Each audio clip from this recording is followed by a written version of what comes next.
বলুন স্যার, কি দেখাবো? একটা ইয়ারফোন দেখান তো। ইয়ারফোন? স্যারের ভাগ্য সত্যিই ভালো।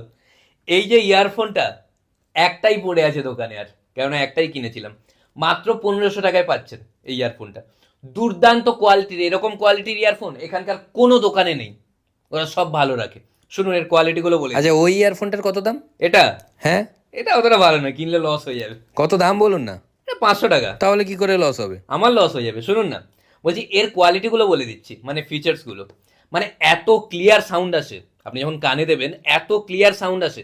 আপনি ধরুন শ্রেয়া ঘোষালের গান শুনছেন, মনে হবে লতা মঙ্গেশকর গান করছে। আপনি সোনু নিগমের গান শুনলে মনে হবে মোহাম্মদ রফি গান করছে। এত ক্লিয়ার সাউন্ড আসে।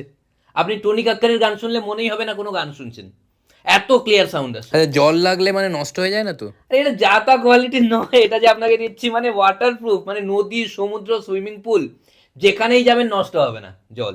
এক ফোঁটাও জল নষ্ট হবে না। আরেকটা বলে দিচ্ছি, ধরুন কানে পরে আপনি সুইমিং পুলের নিচে ডুবে গেলেন, বাইরের কোনো আওয়াজই পাবেন না, কোনো আওয়াজ পাবেন না।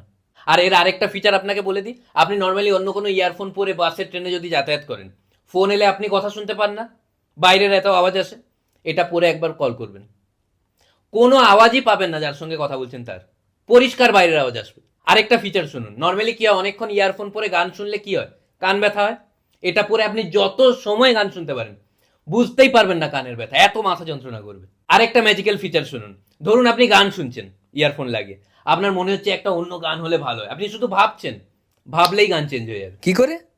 আরে কি করে কি, আপনি চেঞ্জ করে দেবেন, শুধু ভাবলে হবে? কি শুধু ভাববে?